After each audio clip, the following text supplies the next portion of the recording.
Assalamualaikum warahmatullahi wabarakatuh. Bismillahirrahmanirrahim. Bismillahi masyaallah. La yasukul khaira illallah. Bismillahi masyaallah. La yasrifu su'a illallah. Bismillahi masyaallah. Maka min amatin faminallah. Bismillahi masyaallah. La hawla wa la quwwata illa billah. Alhamdulillah. Alhamdulillahilladzi hadana lihada ma kunna linahtadiya laula an hadana Allah. Alhamdulillahilladzi tsabbata qulubana ala ta'atihi wa dinihi. Asyhadu an la ilaha illallah wahdahu la syarikalah wa asyhadu anna Muhammadan abduhu wa rasuluhu alladzi la nabiyya ba'dah. Rabbi shrah li sadri wa yassir li amri wahlul 'uqdatam min lisani yafqahu qawli. Allahumma inni a'udzubika an adilla aw dalla zilla wa zilla aw adlima aw udlama aw ajala ayjala alayya amma ba'd. Sahabat-sahabat sekalian yang dimuliakan oleh Allah Subhanahu wa taala,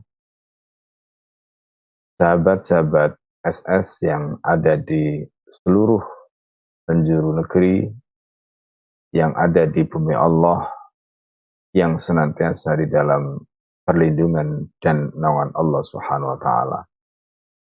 Kita bersyukur kepada Allah karena Allah Subhanahu wa taala zat yang memiliki langit dan bumi, zat yang menguasai setiap inci, setiap detik, setiap saat, apapun yang ada di langit dan bumi. Senantiasa memberikan, senantiasa menjaga, dan senantiasa mengawasi kita semua. Para pemirsa, para sahabat setia dimanapun kita berada, kita menyadari bahwa saat ini bukan hanya situasi kita di Indonesia, tetapi hampir di seluruh negeri. Bukan hanya di negeri kaum muslimin, tapi hampir di mana-mana. Pandemi COVID-19 yang sudah melanda dunia sejak 1,5 tahun yang lalu. Dan bahkan hari ini kita menyaksikan bagaimana gelombang kedua pandemi ini begitu luar biasa mengganas. Kita tahu di satu sisi kita menyaksikan kebesaran Allah Subhanahu wa taala. Allah Subhanahu wa taala menunjukkan kepada kita kekuasaannya. Allah Subhanahu wa taala menunjukkan betapa kita makhluk Allah yang lemah. Betapa kita adalah makhluk Allah yang tidak berdaya. Betapa kita adalah makhluk Allah yang sesungguhnya tidak bisa apa-apa. Bagaimana tidak? Virus itu adalah makhluk Allah yang sangat kecil, bernama mikroba. Virus adalah makhluk Allah yang Allah ciptakan. Virus diciptakan sebagai makhluk hidup yang bergerak, yang masuk ke dalam tubuh manusia dengan izin dan kekuasaan Allah. Maka virus itu bisa hidup di dalam diri manusia, memakan bagian-bagian tubuh manusia tertentu. Para sahabat, para pemirsa, dan saudara-saudara yang dimuliakan oleh Allah Subhanahu wa taala. Sikap kita sebagai seorang muslim ketika kita melihat fenomena ini, yang pertama kita harus memahami bahwa ada dua hal yang harus kita yakini. Pertama, bahwa Allah Subhanahu wa taala adalah zat yang maha segala-galanya. Allah adalah Al-Khaliq yang maha mencipta. Allah adalah Al-Mudabbir, zat yang maha mengurus dan mengatur semuanya. Tidak ada satupun makhluk, satupun hewan melata satupun, mikroba satupun yang ada di muka bumi ini, yang ada di langit, yang ada di muka bumi, bahkan ada di dalam diri kita, kecuali semuanya di dalam pengaturan Allah Subhanahu wa taala. Semua ada di tangan Allah, semua ada di dalam kekuasaan Allah Subhanahu wa taala. Ini keyakinan yang harus kita miliki karena Allah adalah Al-Khaliq. Allah yang menciptakan. Allah Rabbul Alamin. Allah adalah Tuhan semesta alam. Allah yang memberikan mereka hidup. Allah yang memberikan mereka makan, Allah yang mengatur, dan Allah yang menguasai semuanya. Ini keyakinan kita. Oleh karena itu, ketika virus ini menyerang kita, dan kita menyadari ternyata kita lemah, selama ini kita merasa karena kita merupakan khalifatullah fil ardi. Kita adalah merupakan wakilnya Allah. Kita adalah merupakan makhluk yang diberi amanah oleh Allah. Tetapi lihatlah bagaimana makhluk yang doluman jahula, kata Allah di dalam Al-Quran, yang penuh dengan perbuatan zalim dan penuh dengan kebodohan itu. Merasa dirinya jumawa dengan predikatnya, merasa dirinya jumawa dengan akalnya, merasa dirinya jumawa dengan kekuasaan yang dimilikinya. Akhirnya banyak di antara manusia itu yang lupa dengan kebesaran Allah Subhanahu wa taala. Maka Allah mengingatkan di dalam Al-Quran, falamma nasu ma dzukiru bihi, ketika mereka sudah melupakan apa yang diperingatkan oleh Allah kepada mereka. Fatahna alaihim abwaaba kulli syai'in, maka kami bukakan kepada mereka pintu-pintu berbagai kenikmatan. Hatta idza farihu, ketika mereka sudah mulai bangga bima utu, dengan apa yang telah diberikan pada mereka.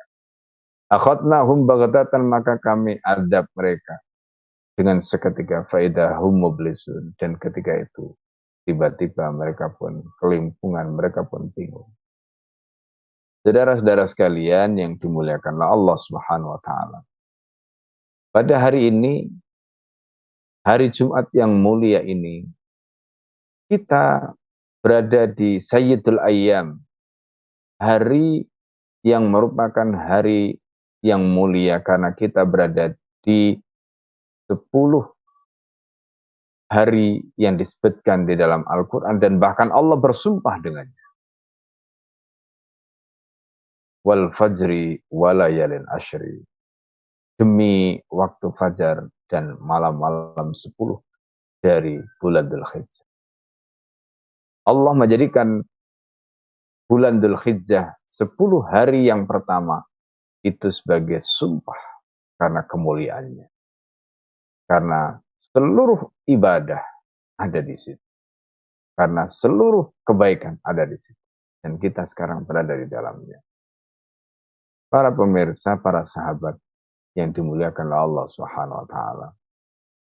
Maka di hari yang penuh dengan kemuliaan ini, di hari yang merupakan sayyid, merupakan penghulu, merupakan tuan dari hari-hari itu, maka Allah Subhanahu wa taala di hari yang penuh dengan kemuliaan ini menjadikan waktu kita sebagai waktu mustajab, menjadikan hari kita menjadi hari yang istimewa. Mari kita lakukan tafakkur, perenungan. Apa yang Allah Subhanahu wa taala nyatakan di dalam ayat Al-Qur'an tadi, hendaknya menyadarkan kita.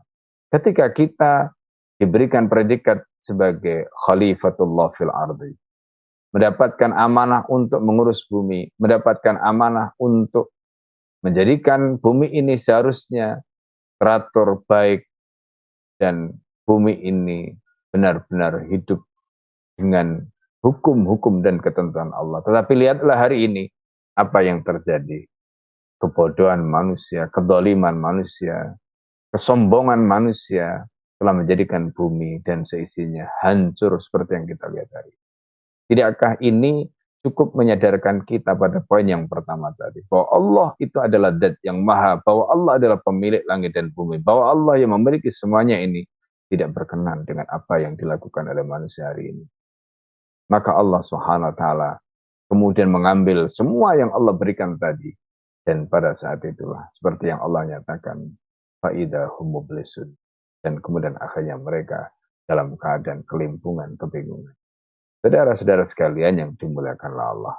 Apa yang kita lihat hari ini, sebagaimana Allah yang nyatakan di dalam surat Ar-Rum. Allah menyatakan dhaharal fasadu fil barri wal bahri bima kasabat aydin nas liyudhiqahum ba'dalladzi amilu la'allahum yarji'un. Telah tampak kerusakan di daratan dan di lautan disebabkan karena ulah tangan manusia. Ulah tangan manusia di sini maknanya adalah disebabkan karena maksiat mereka, karena mereka tidak tunduk kepada aturan Allah, karena mereka tidak mau mengikuti apa maunya Allah, tapi mereka memaksakan maunya mereka. Hari ini kita menyaksikan betapa carut marutnya keadaan di negeri ini dan betapa carut marutnya keadaan di seluruh dunia. Lihat bagaimana orang-orang dan perusahaan tertentu menangguk keuntungan di balik vaksin. Di sisi lain, banyak korban, jutaan nyawa manusia telah melayang menjadi korban dari pandemi ini. Betul bahwa semuanya ini adalah bagian dari, di satu sisi di sana ada makhluk yang berupa bakteri, di sana ada makhluk yang berupa COVID-19, yang kemudian makhluk ini dengan khasiat yang Allah berikan kepadanya, dia bisa menyerang imunitas, daya tahan tubuh kita, dan pada akhirnya mengantarkan kita pada kematian, mengantarkan manusia pada kematian. Tetapi ingatlah, ketika Allah Subhanahu wa taala menjadikan setiap benda yang Allah ciptakan, setiap makhluk yang Allah ciptakan dengan khasiatnya. Di sana Allah Subhanahu wa taala memberikan akal kepada kita supaya kita memikirkan solusi dan jalan keluar. Karena tidak ada satupun yang Allah ciptakan. Sebagaimana Allah nyatakan, Subhana ma khalaqta hadza batila. Maha suci Engkau ya Allah. Apa yang Engkau ciptakan ini bukan sesuatu yang sia-sia. Ketika kita menyaksikan fenomena hari ini, maka tadi seperti yang sudah disampaikan, hendaknya satu menyadarkan kita bahwa kita ini lemah. Karena terhadap makhluk yang kecil, terhadap makhluk yang kita tidak tampak pun, kita tidak berdaya. Pada sisi yang lain kita diberikan akal oleh Allah. Dengan akal itu kita mestinya bisa gunakan untuk mencari solusi, mencari strategi. Apa yang harus kita lakukan? Inilah yang hari-hari ini seharusnya kita temukan. Inilah yang hari-hari ini seharusnya kita miliki. Di sisi lain, manusia sebagai khalifatullah fil ardi telah menampakkan kesombongan, kebodohannya, kedolimannya. Kita sebagai umat yang menjadi korban dari kedoliman, dari kebodohan tadi, tidak punya pilihan lain kecuali mempertahankan diri, menjaga diri kita masing-masing agar kita tidak menjadi korban berikutnya. Caranya bagaimana? Maka kita harus menemukan cara. Kita tahu bahwa virus ini menyerang kita. Melalui apa? Melalui hidung. Melalui apa? Melalui mulut. Melalui lubang-lubang yang bisa masuk ke dalam tubuh kita. Maka hukum sebab akibat mengajarkan pada kita agar kita menggunakan masker misalnya sebagai benteng pertahanan untuk menutup celah agar virus yang kecil ini tidak masuk ke dalam tubuh kita. Menjaga kebersihan misalnya, agar tangan kita selalu kita bersihkan, agar virus, bakteri itu tidak menempel di tangan kita, kemudian tangan itu tidak digunakan untuk makan, sehingga makanan yang tertempel bakteri itu masuk di dalam tubuh kita. Ini bagian-bagian dari cara. Termasuk kalau seandainya tubuh kita tertempel bakteri tadi karena kita berada dari luar, karena sudah terpapar, maka kita berpikir bagaimana cara menghilangkannya, kita bisa mandi dan seterusnya. Itu adalah cara yang sebenarnya bisa kita nalar. Yang kedua, kita bisa menggunakan benteng pertahanan. Di antaranya adalah dengan melakukan misalnya vaksinasi. Karena vaksinasi ini adalah ikhtiar kita untuk membentengi diri kita. Dari luar kita tetap konsisten dengan menjaga diri kita agar virus tidak masuk menyerang kita. Dari dalam kita membentengi agar daya tahan tubuh kita memiliki kekuatan. Selain itu, kita juga tahu bagaimana cara kita menjaga stamina tubuh kita dengan memperhatikan asupan, memperhatikan daya tahan tubuh kita agar tetap bugar dan seterusnya. Itu semua adalah bagian-bagian dari ikhtiar yang kita paham, bagian-bagian ikhtiar yang kita tahu bagaimana kita bisa melakukan itu, termasuk dengan istirahat yang cukup dan sebagainya. Ini adalah bagian-bagian dari ikhtiar yang kita tahu bagaimana kita bisa lakukan, kita bisa ikhtiarkan. Karena kita diberikan akal, dan kita tahu yang kita hadapi ini adalah virus yang kecil, kita tahu yang kita hadapi ini adalah mikroba, kita tahu makhluk yang kecil ini, kita tahu bagaimana jalannya, kita tahu bagaimana dia bekerja, kita tahu bagaimana dia menyerang kita, kita tahu. Allah berikan kita akal agar kemudian kita berpikir. Dan inilah yang seharusnya kita gunakan sebagai ikhtiar terbaik untuk melakukan pencegahan, termasuk juga pengobatan. Saudara-saudara sekalian, yang dimuliakan Allah Subhanahu wa taala. Melihat fakta tadi, maka kita menyadari bahwa ternyata kita bukan siapa-siapa. Bahwa ternyata kita ini adalah makhluk yang lemah. Karena itu, fenomena ini menyadarkan kita pada fakta yang pertama, pada kenyataan yang pertama, bahwa Allah itu adalah zat yang maha kuasa. Yang kedua, fenomena ini harusnya meyakinkan kita kepada qada dan qadarnya Allah Subhanahu wa taala. Termasuk di antaranya terkait dengan khasiat-khasiat yang Allah ciptakan pada benda tadi. Setelah kita menggunakan akal kita dan kita tahu bagaimana cara kita membentengi diri, maka ada problem berikutnya. Apakah ini bisa memastikan bahwa kita akan selamat? Ini yang sering muncul karena fenomena munculnya kasus-kasus orang yang terkonfirmasi positif justru setelah mereka misalnya melakukan vaksinasi dan sebagainya. Saudara-saudara sekalian, apa yang kita lihat fenomena tadi, ini ada dua hal yang harus kita pahami. Vaksinasi sebagai ikhtiar untuk membentengi diri kita dari dalam. Ikhtiar yang lain dari luar, kita juga harus membentengi agar tubuh kita tidak diserang melalui saluran-saluran yang terbuka dari luar. Inilah yang menjadikan kita harus disiplin. Tetapi kadang-kadang celah itu masih ada karena manusia dan kita juga tidak tahu karena yang kita hadapi, yang kita lawan, ini adalah sesuatu yang tidak tampak dengan kasat mata. Meskipun mungkin bisa kita lihat dengan menggunakan kaca pembesar. Karena itu ketika kita sudah ikhtiar maksimal, kita sudah berusaha bagaimana menjaga diri, bagaimana membentengi diri, sampai kemudian mungkin saja virus itu masih masuk di dalam tubuh kita. Maka poin ini kita harus sadari sebagai bagian dari qadanya Allah Subhanahu wa taala.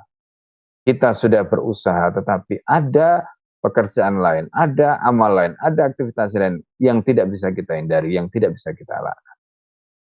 Entah dari siapa, entah melalui siapa, kita tidak tahu.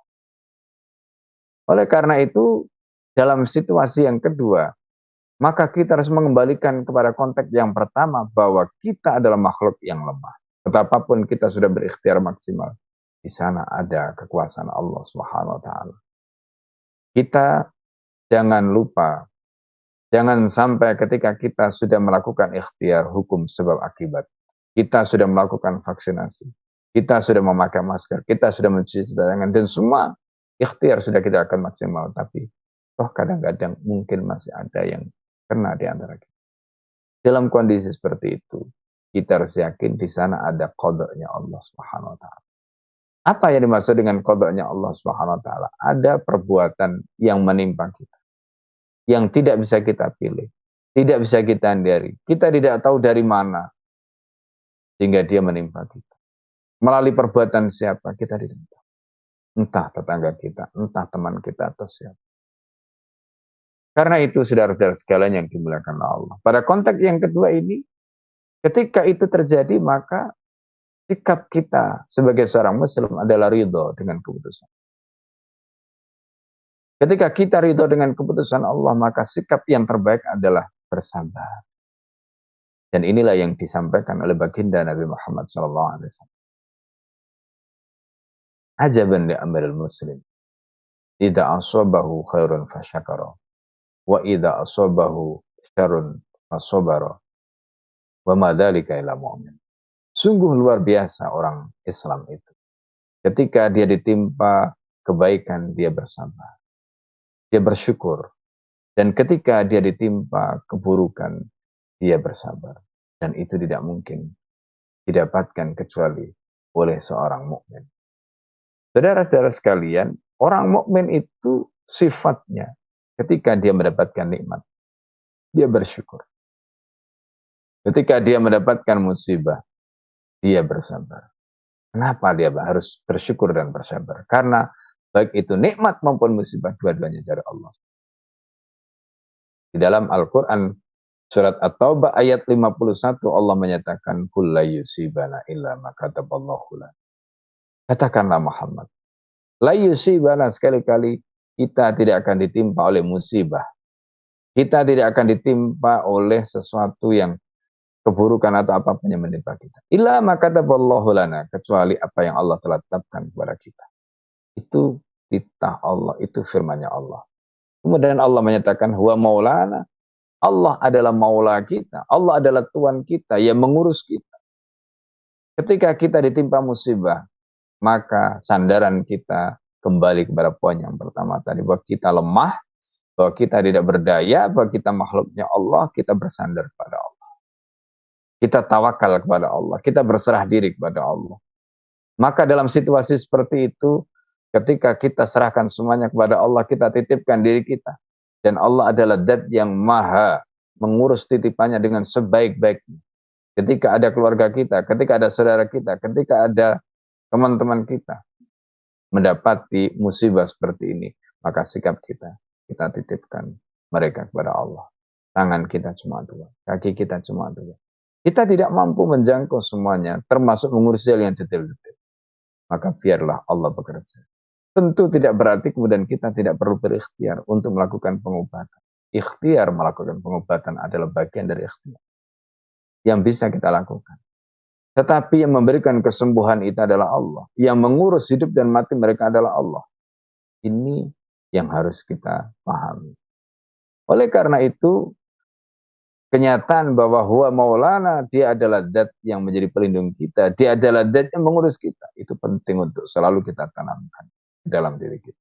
Maka kemudian Allah menyatakan, wa 'alallahi falyatawakkalul mu'minun. Dan hanya kepada Allah orang-orang mukmin itu bersandar. Karena semua itu adalah bagian dari qada'nya Allah, keputusannya Allah. Maka sikap berikutnya, ketika kita sudah sadar poin yang pertama bahwa Allah adalah Al-Khaliq Al-Mudabbir dan kita ini makhluk yang dhaif, makhluk yang lemah. Kemudian yang kedua, kita meyakini tentang qada dan qadarnya Allah tadi, di mana baik dan buruknya semuanya datang dari Allah. Sikap kita adalah bersabar, menerima keputusan Allah. Maka dalam situasi seperti ini, hanya mindset yang benar yang akan bisa menjadikan kita bisa bersabar. Karena itu, poin berikutnya yang ingin kami sampaikan adalah bagaimana sekarang caranya kita mengkonversi musibah ini dengan mindset yang benar, dengan positive thinking kita, sehingga itu menjadi sesuatu yang positif. Ini yang penting. Kita tidak boleh mengutuk musibah. Kita tidak boleh mencela. Kita tidak boleh bahkan kemudian apalagi dengan menyalahkan Allah Subhanahu wa taala, Zat yang telah menetapkan musibah ini menimpa kita. Tapi marilah kita jadikan ini sebagai energi positif. Untuk apa? Pertama, kita disayang oleh Allah. Ketika kita doluman, penuh dengan kedoliman, dan jauhlah yang bodoh, tetapi sok keminter, yang bodoh, tetapi tidak mau diatur dengan aturan Allah, maka jadikanlah momentum ini sebagai energi positif. Untuk apa? Untuk menyadari, menginsaf. Allah menyayangi kita, agar kita kembali kepadanya, agar kita menghadap kepadanya, agar kita apa? Bersimpuh kepadanya, meminta ampunan. Kemudian kita bertaubat, kita meminta perlindungan hanya kepada Allah, bukan pada yang lain. Maka kita harus bersihkan hati kita harus bersihkan pikiran dan benak kita dari ilah-ilah, dari Tuhan-Tuhan yang lain. Karena itu, poin penting yang juga harus kita miliki, ketika kita sudah melakukan ikhtiar maksimal, jangan sampai kita melupakan Allah. Seolah-olah ikhtiar maksimal itu sudah cukup bagi kita. Meskipun kita sudah memakai masker, kita sudah mencuci tangan, kita sudah pakai vaksin dan sebagainya, toh masih ada yang kemudian akhirnya terpapar juga, dan kemudian akhirnya berujung pada kematian. Itu semuanya karena Allah. Allah Subhanahu wa Ta'ala yang menciptakan hidup dan mati. Oleh karena itu, mindset ini harus kita miliki. Maka ikhtiar itu kewajiban kita. Kemudian tawakal kepada Allah, bersandar pada Allah itu juga kewajiban kita. Mengimani Allah sebagai Al-Khaliq Al-Mudabbir itu juga kewajiban kita. Dan itu harus kita tanamkan kuat-kuat di dalam hati kita. Termasuk ridho dengan kodoknya Allah itu juga kewajiban kita. Karena itu, bagaimana caranya kita agar bisa mengkonversi apa yang kita lihat, apa yang kita alami hari ini, sehingga menjadi energi positif bagi kita. Yaitu dengan mindset yang benar, dengan positive thinking, menjadikan kita memiliki energi yang luar biasa. Untuk apa? Mendekat pada Allah. Karena inilah momentum yang Allah ingin agar kita dekat kepadanya. Yang kedua, di tengah momentum seperti ini, tidak berarti kemudian kita serba takut. Karena bagi orang mukmin, kalau dia menyikapi ini sebagai satu medan pertempuran, setelah dia melaksanakan semua ikhtiar dengan maksimal, setelah dia melaksanakan upaya secara maksimal, maka kemudian dia bertawakal pada Allah Subhanahu wa Ta'ala. Dia harus menghilangkan rasa takut kepada sesuatu yang sebenarnya itu muncul karena bayangan-bayangan yang ada dalam pikiran dan benak. Takut kepada sesuatu yang justru sesuatu itu mungkin tidak ada. Karena itu rasa takut ini harus kita hilangkan. Dengan apa? Tawakal tadi. Maka Allah menyatakan, wa 'alallah falyatawakkalul mu'min. Dan hanya kepada Allah orang-orang mukmin itu hendaknya dia bertawakal. Saudara-saudara, sahabat SS yang ada dimanapun kita berada. Inilah sikap mental yang harus kita miliki. Kita harus selalu kuat. Kita harus selalu berdiri kokoh dengan apa? Iman kita, keyakinan kita. Karena kita bersandar kepada Allah, Dat yang maha kuat, Dat yang maha perkasa, Dat yang mengatur semuanya, termasuk Dat yang menciptakan virus, yang menghidupkan dan mematikan. Bagi Allah Subhanahu wa Ta'ala. Jika Allah berkehendak, dan ketika Allah mengendaki hari ini selesai, hari ini pun berakhir. Bagi Allah mudah. Maka ingat, wa idza arada syai'an ayyaqula lahu kun fayakun. Ketika Allah mengendaki sesuatu, Allah bisa mengatakan kun, jadilah fayakun, maka dia pun jadi. Itulah Allah. Tetapi terkadang ujian itu Allah berikan karena Allah menyayangi kita agar kita kembali kepadanya, agar kita ingat. Ingat seperti apa yang tadi sudah disampaikan. Kita ini adalah dzuluman, makhluk yang zalim, makhluk yang bodoh, tapi merasa gemeter. Makhluk yang zalim, makhluk yang bodoh, tetapi merasa tidak bersalah. Maka Allah ingatkan ini agar kita memikirkan, agar kita melakukan tafakur. Apa yang sebenarnya terjadi dalam kehidupan kita? Apa yang salah dalam kehidupan? Hari ini kita menyaksikan bagaimana kesalahan-kesalahan itu ditunjukkan oleh Allah di depan mata kita, telinga kita mendengarkan, lisan kita bisa mengatakan yang mungkin sesuatu kita tidak lihat sebelumnya. Tapi hari ini begitu terbuka semua. Adakah kesempatan bagi kita untuk kembali kepada Allah? kesempatan itu terbuka sekali. Dan inilah kesempatan yang ada saat ini. Karena itu momentum ini mestinya kita harus jadikan sebagai momentum untuk semakin dekat. Dan meninggalkan apa yang selama ini menjadikan Allah murka kepada kita. Dan kemudian kita taat. Bagaimana caranya? Maka ini juga harusnya kita jadikan sebagai momentum untuk menguatkan hubungan kita dengan Allah. Dengan memperbanyak mendekat pada Allah. Allah mengingatkan kita karena Allah sayang kepada kita. Maka mari kita jadikan momentum ini untuk memperbanyak ibadah, untuk memperbanyak tilawah, untuk memperbanyak zikir, membentengi diri. Di samping hukum sebab akibat hukum ikhtiar tadi. Semuanya itu Allah akan menjaga kita, keluarga kita. Allah akan menjaga lingkungan kita. Allah akan menjaga usaha kita. Allah akan menjaga rezeki. Termasuk Allah akan menjaga hidup dan mati kita semuanya. Allah yang akan, karena Allah adalah zat yang. Itulah poin penting yang penting kita camkan. Itulah sikap dan mindset yang benar yang seharusnya kita miliki. Insya Allah dengan cara begitu, maka kita akan bisa melalui ujian ini. Dan insya Allah dengan cara begitu, Allah Subhanahu wa Ta'ala akan memberikan kemenangan pada kita melalui hari-hari yang kelam ini. Adanallahu wa iyyakum ajmain. Assalamualaikum warahmatullahi wabarakatuh.